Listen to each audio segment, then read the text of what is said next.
नमस्कार मित्रों, आज आपके लिए अकबर और बिरबल की कहानी लेकर उपस्थित है। आज की कहानी है बिरबल ने चोर को पकड़ा। मित्रों, कहानी में आगे बढ़ने से पहले आप हमारे चैनल को अवश्य सब्सक्राइब कर लेना, वीडियो को लाइक और अपने मित्रों से शेयर करना। एक छोटा सा कमेंट्स लिखकर हमारा उत्साहवर्धन तो जरूर करना मित्रों। तो आइए आनंद लेते हैं प्रसंग का। यह कहानी बादशाह अकबर के ज़माने की है। एक बार एक व्यापारी अपने किसी काम से कुछ दिनों के लिए प्रदेश से दूर गया हुआ था। जब वह अपना काम खत्म करके घर पहुंचा तो देखता है कि उसकी पूरी तिजोरी खाली है। उसकी मेहनत की सारी कमाई चोरी हो चुकी है। व्यापारी घबरा गया और उसने अपने घर के सारे नौकरों को बुलाया। व्यापारी के घर में कुल 5 नौकर थे। व्यापारी की एक आवाज़ पर सारे नौकर उसके सामने आकर खड़े हो गए। व्यापारी ने उनसे पूछा, तुम लोगों के होते हुए घर में इतनी बड़ी चोरी कैसे हो गई? जब चोर आकर मेरी पूरी तिजोरी साफ कर गया, उस समय कहाँ थे सबके सब? एक नौकर ने जवाब दिया, हमें नहीं पता ये चोरी कब हुई मालिक, हम सो रहे थे। उसकी यह बात सुनकर व्यापारी गुस्से से आग बबूला हो उठा और बोला, मुझे तो लगता है कि तुम 5 में से किसी एक ने ही तिजोरी की चोरी की है। तुम्हारा हिसाब अब बादशाह अकबर ही करेंगे। यह कहता हुआ वो महल की ओर चल पड़ा। बादशाह अकबर अपने दरबार में बैठकर जनता की समस्या सुन रहे थे कि तभी व्यापारी वहां पहुंच गया। व्यापारी ने कहा, न्याय हुजूर, न्याय, मेरी समस्या को दूर करें। बादशाह ने पूछा, क्या हुआ? कौन हो तुम और क्या है तुम्हारी समस्या? व्यापारी बोला, मैं आप ही के राज्य में रहने वाला एक व्यापारी हूँ महाराज।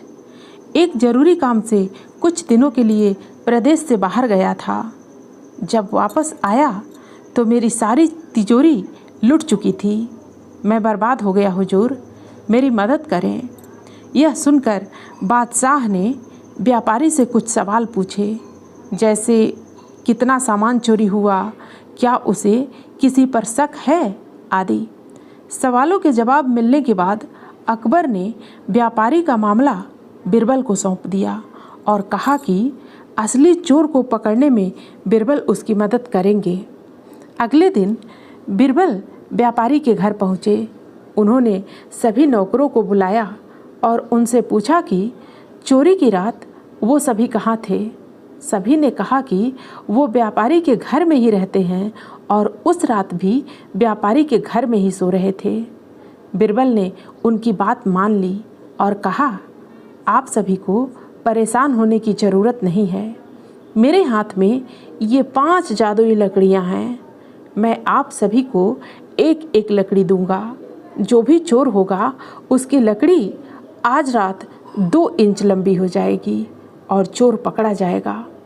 हम सभी कल यहीं मिलेंगे। यह कह बिरबल ने सबके हाथ में एक एक लकड़ी पकड़ाई और वहाँ से चले गए। दिन ढल गया। अगले दिन बिरबल फिर से व्यापारी के घर पहुँचे और उन्होंने सभी नौकरों को अपनी अपनी लकड़ी के साथ बुलाया। जब बिरबल ने सबकी लकड़ी देखी तो उन्होंने देखा कि एक नौकर की लकड़ी 2 इंच छोटी है। बस फिर क्या था, बिरबल ने तुरंत सिपाहियों को उस नौकर को पकड़ने का आदेश दिया। व्यापारी इस पूरी घटना को समझ नहीं पाया और असमंजस से बिरबल की तरफ देखने लगा।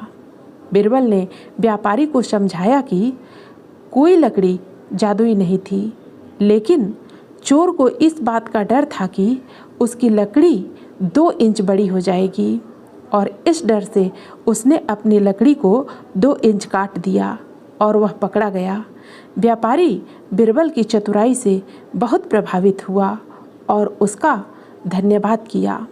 मित्रों, इस कहानी से हमें यह शिक्षा मिलती है कि गलत काम चाहे जितना भी चतुराई से किया जाए, लेकिन वो सभी की नज़रों में आ ही जाता है और उसका अंजाम हमेशा बुरा ही होता है। मित्रों, फिर मिलते हैं अगली प्रस्तुति में नई कहानी के साथ।